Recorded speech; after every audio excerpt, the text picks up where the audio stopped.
All right, I'm going to try it again. I did try recording it earlier, but I had it saved to the playlist. So it's not allowing me to save these to the playlist, so I'll just be recording them. So you can't actually ask me any Q&As. That's too bad. But I'll share my screen and we'll just go over the hypothalamus. Oh, I love you too. I love you too, baby girl. Alrighty, so I got my complete anatomy app going on. We're just gonna talk about the hypothalamus. We'll just go find it real quick.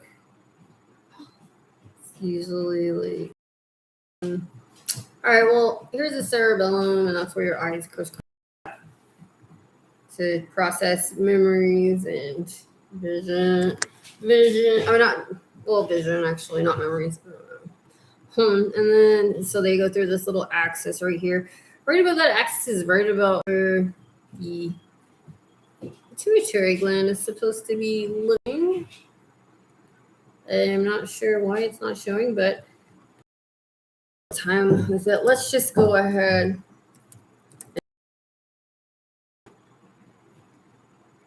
And it should show me that.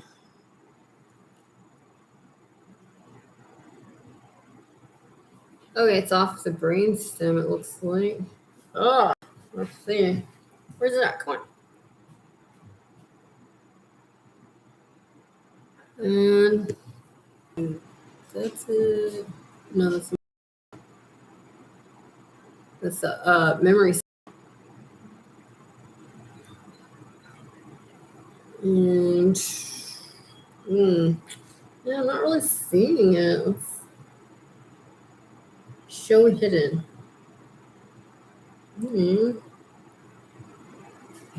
Yes.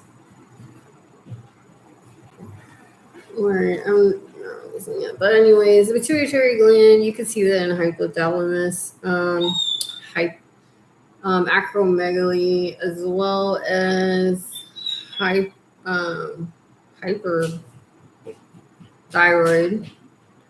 hypothyroid. Yeah, I don't know why I said hypothalamus, but it's right. You can see it under the hypothalamus. That's where the pituitary gland is, but I am not sure why it's not showing it from here. Which is really weird. So we'll just look for it again.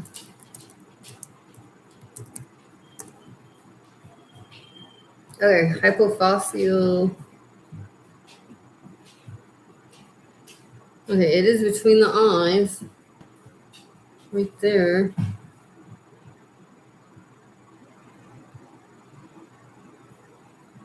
Huh. Okay. Did I click stop sharing? No. Why did it close out on me? Oh, I guess I closed the whole thing.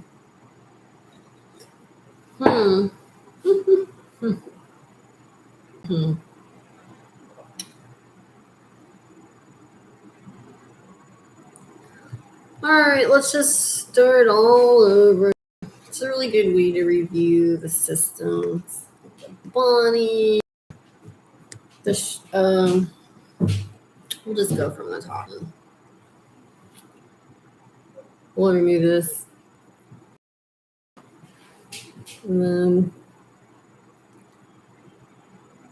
it looks like our pituitary gland is going to be right about here.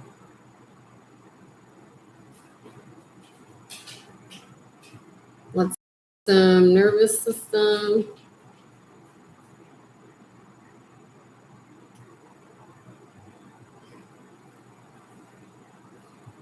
Let's add the endocrine system.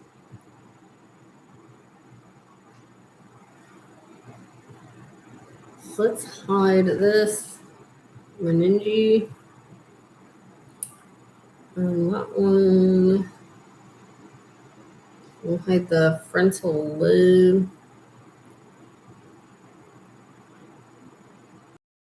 Huh. I'm not really seeing it.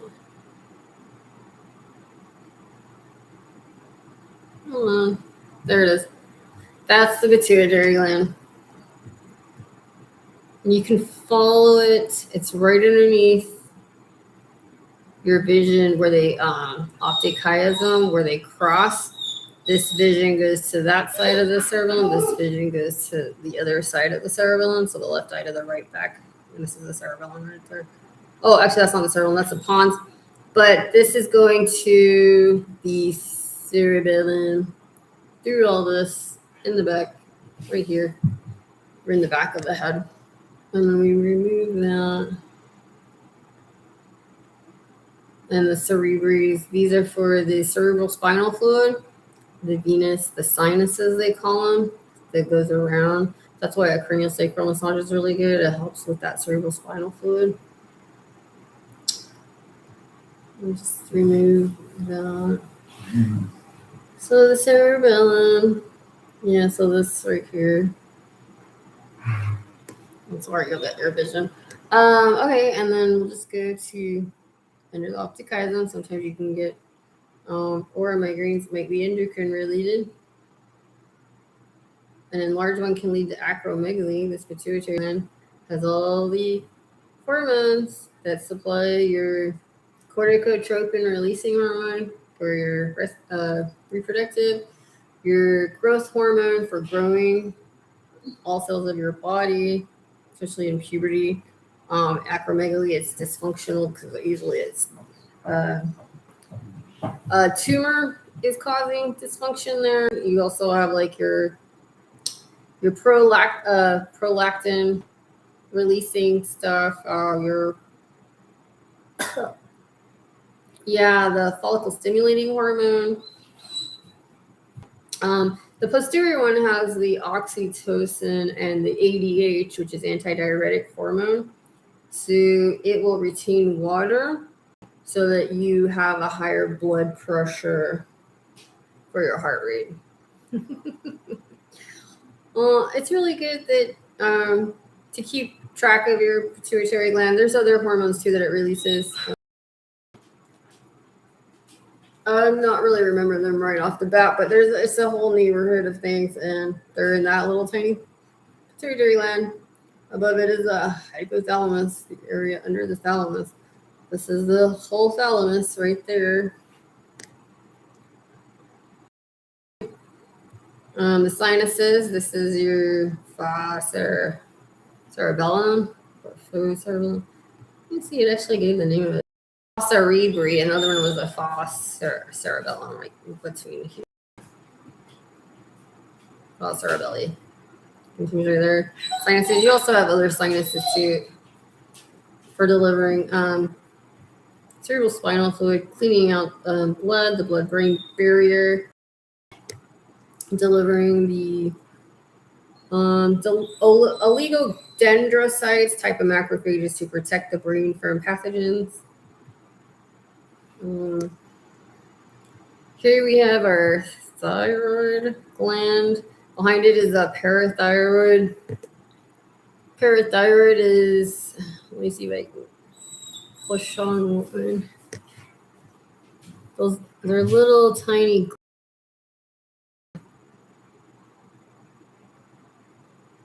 They're in the back, I think.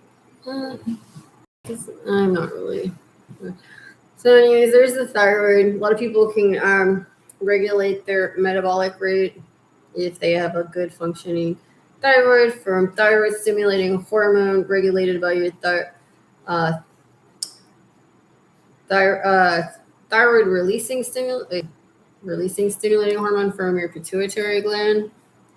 So your thalamus sends it to stimulate it, and then it's released from your pituitary, and then is tracked by the T3, T4 that have to form thyroid hormone and regulate it.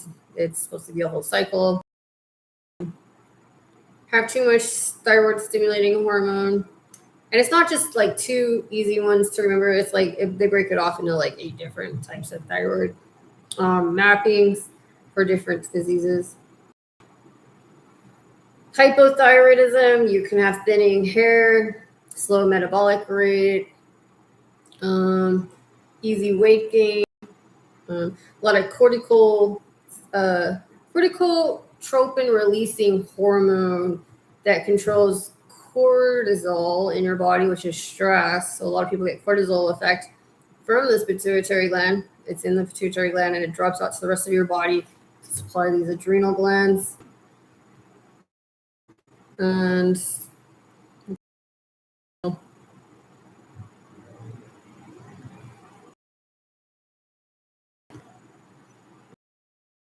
is actually where all your cortisol, also your mineral cortisols and your sex hormones, estrogen, androgens, testosterone, are made right on top of the kidney. Okay. So whenever you're stressed out, cortisol will go in, and there's something called gluconeogenesis.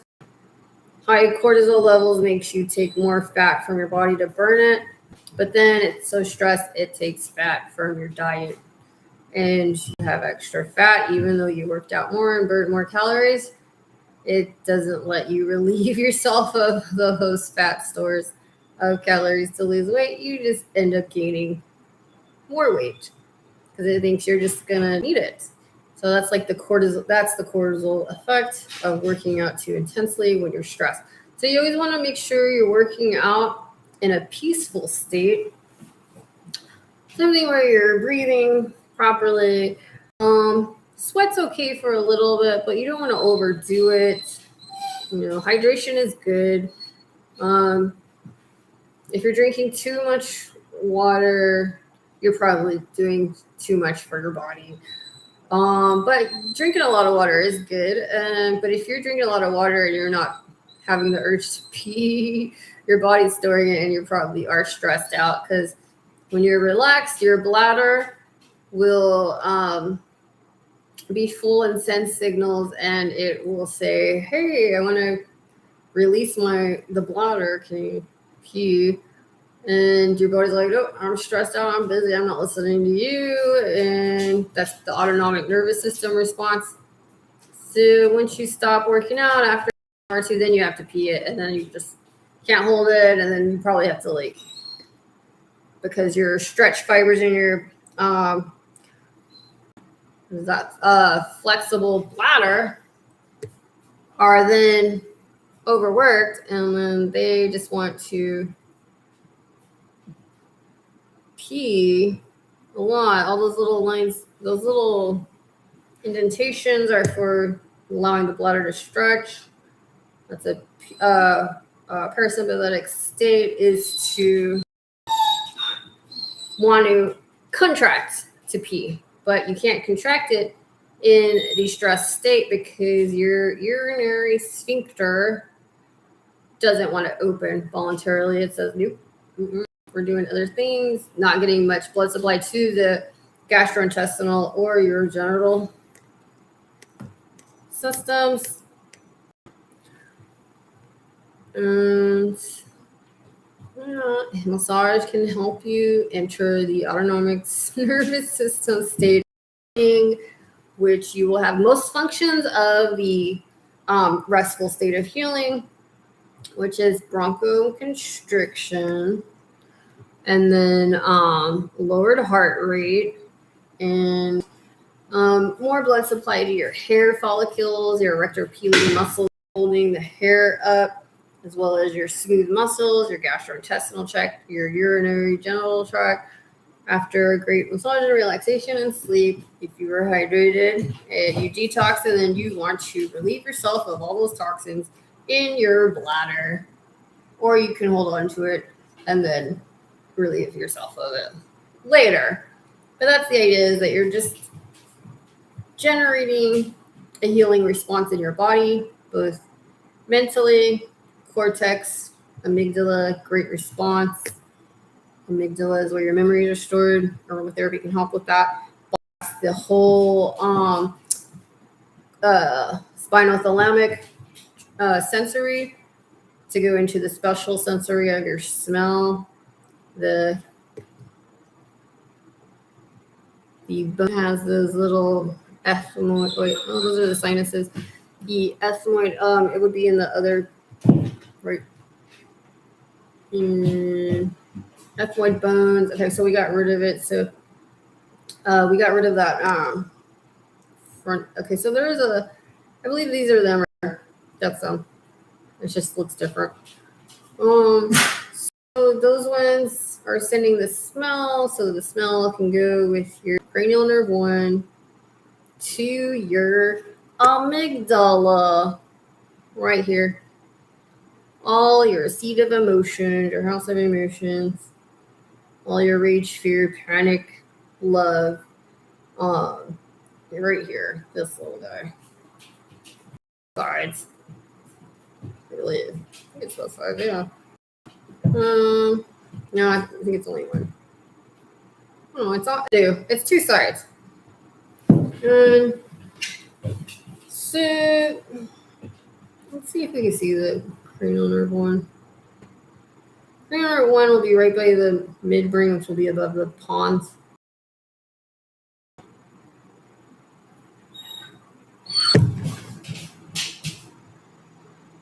Olfactory, there it is. And then if we go in,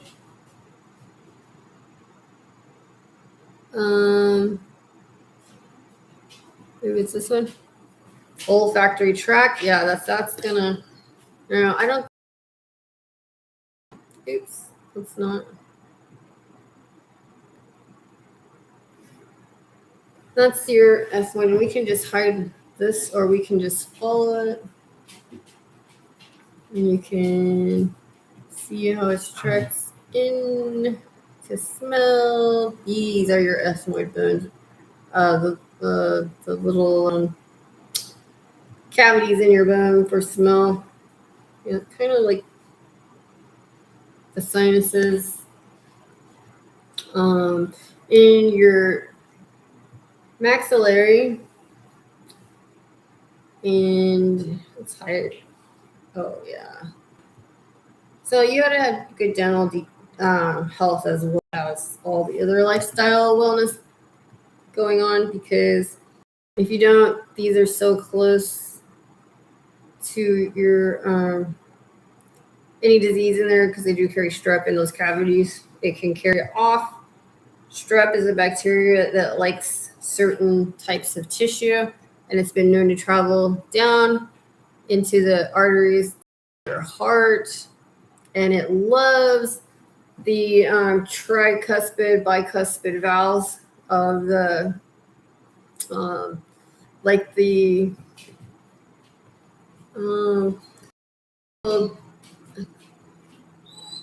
valves between the atria and the ventricles of the heart.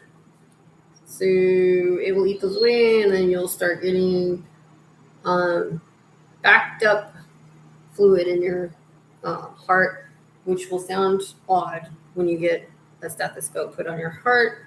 Those might be the S3, S4 sounds, because normally you'll hear the S1, S2, which is the opening and closing of the valves for systolic and diastolic. To remember. And unless you're not really using it that much, it's still there. You just review it just because.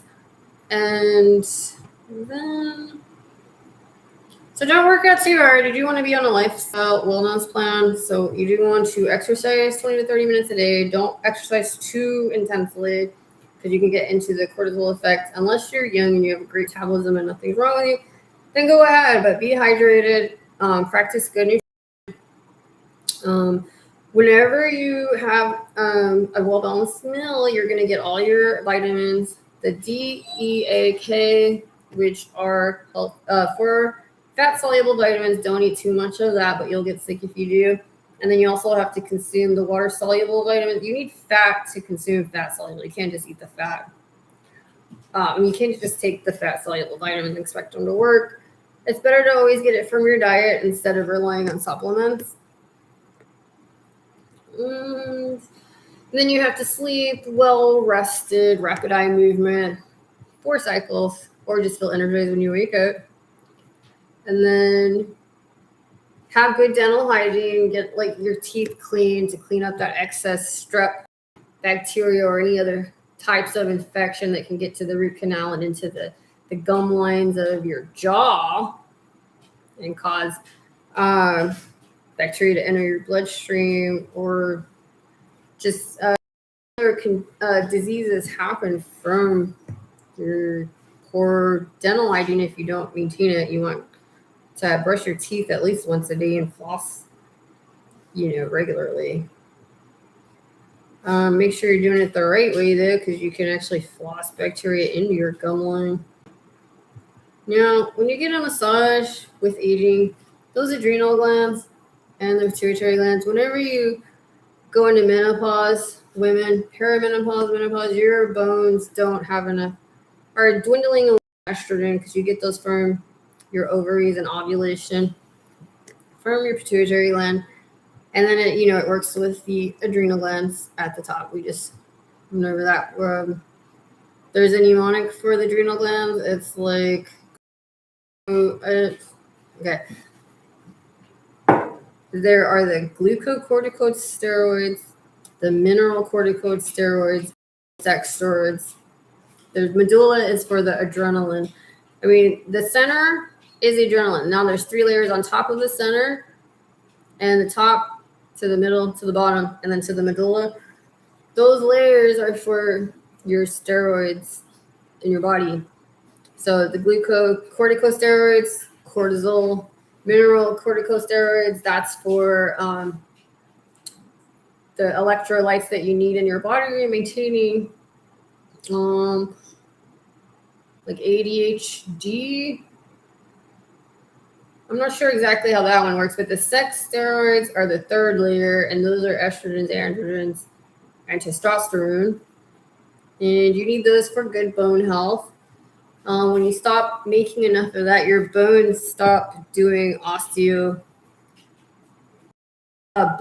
activity to create more bone and calcium in the blood. So you need to work out to get more calcium in your blood and your body, but you also need vitamin D and the sun to process it.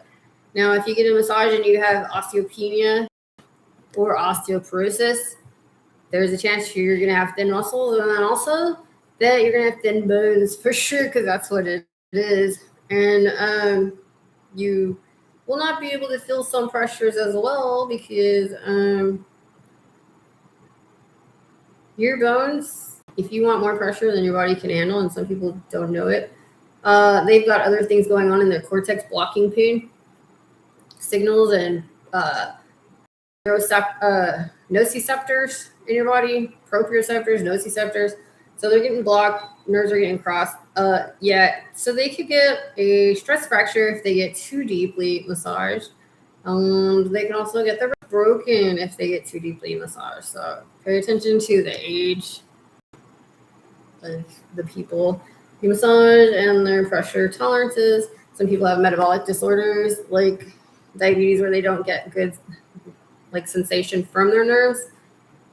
And not good communication of sensation with their cortex of their brain and their body's periphery.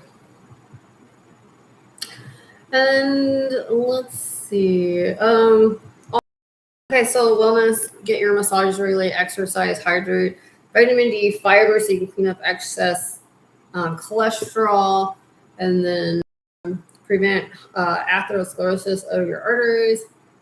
It doesn't let you look at the different layers of the arteries, but it would be if it did, because we can add it. Let's see. Let's add all the arteries, and then we'll just go in here, highlight it, and then we'll fade it. And now the abdominal aorta, the esophagus, and the inferior vena cava all go through your diaphragm. So good breathing is also important. Meditation is plan.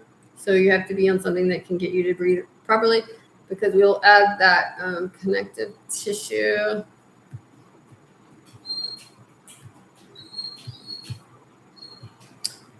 And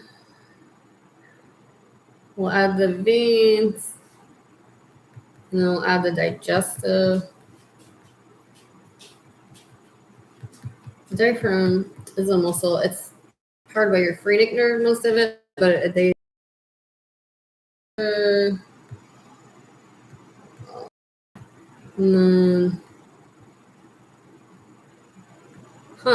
what's going on here?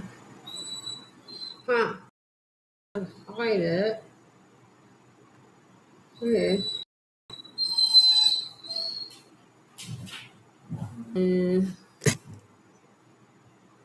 Then you got a fat layer over your viscera to protect it. It is the omental apron. Okay. Nerves as well. The umbilical ligament. We'll go ahead and hide that. And then take a look and are doing the top of it.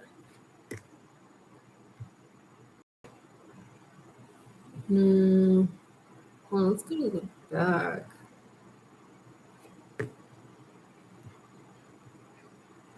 This deep fascia, a lot of people get so fibrous right there. It can get so thick they can't feel anything because they're compressing all those nerves right there, not getting much vasculature either. If you have a lot of thick fibrous tissue over the ribs, then that's fine to work with. Let's add some muscle layers.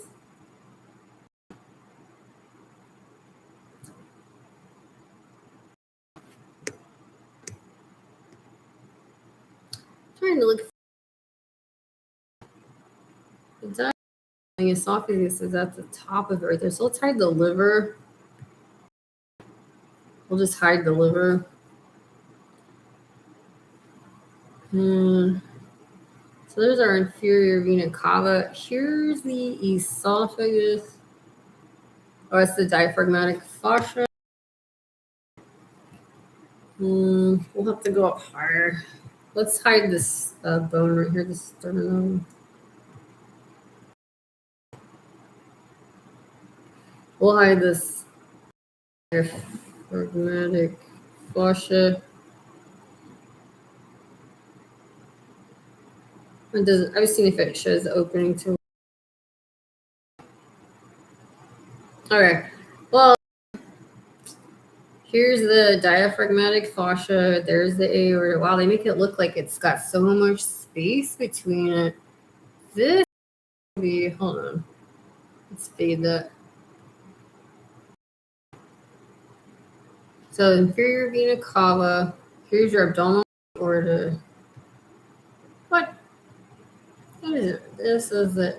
Okay, so here's your esophagus. It's going right here.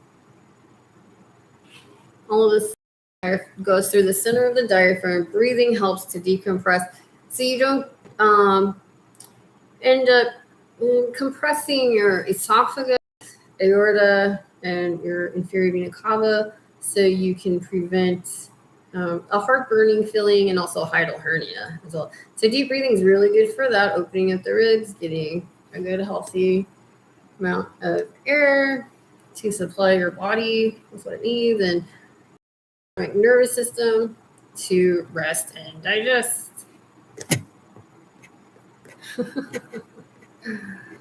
All right, so that was okay. So that was it for. It's not allowing me to work with it anymore. The complete anatomy app. I guess it froze. So I'm just gonna end it here. Okay. All right. That was it. Just 30 minutes. Thanks so much.